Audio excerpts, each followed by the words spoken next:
Hi, I'm Dr. Taz Varkey.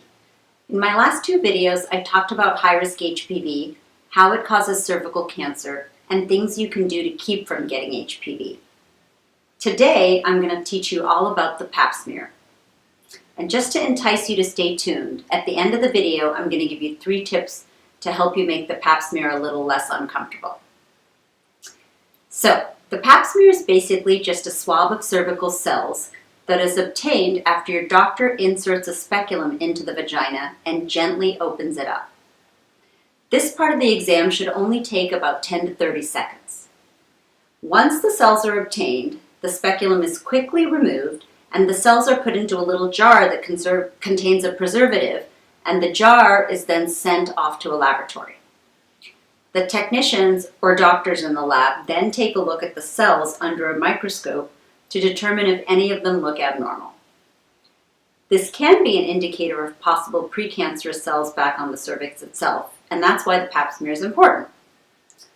Depending on the actual Pap smear results, many doctors will also request that the lab checks for high-risk HPV. Because if you remember from my last HPV video, the only way a patient can get cervical cancer is through infection with high-risk HPV. So the presence or absence of the HPV virus will help the doctor know if the abnormal cells on the Pap smear were a false positive or not. If the doctor gets a report back that the cells are abnormal and high-risk HPV is present, it's important that the patient is then seen by a gynecologist for further discussion and possible examination with something called a colposcope. I'll teach you about the colposcope and the procedure that's involved with it in my next video. So for now, just understand that the Pap smear is a simple test of your cervical cells that will help give doctors an idea of who might need further examination of their cervix to make sure there's no precancerous cells present. It's very important to understand that many patients with an abnormal Pap smear do not have precancerous cells on their cervix, but rather just some mildly atypical cells due to a temporary HPV infection that their body is busy fighting off. It's also possible that the Pap smear is falsely read as abnormal. This is called a false positive, and it occurs about 3 to 5% of the time with Pap smears. Bottom line, please try not to panic if you're told you have an abnormal Pap smear.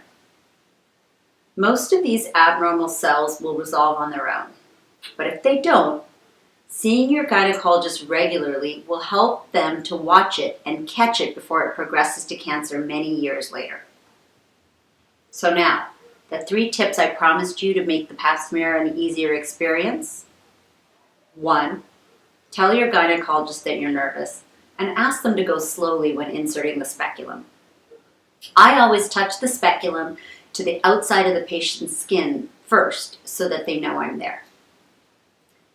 Next, let your knees fall apart as far as you can. This will open up the vaginal opening a little bit more and make it easier to insert the speculum. And lastly, don't clench your bottom up in anticipation. This will only over-tighten your vaginal muscles, which will force the doctor to push more to insert the speculum, and then it becomes a vicious cycle where the doctor's trying to push the speculum in and the patient is trying to keep it out.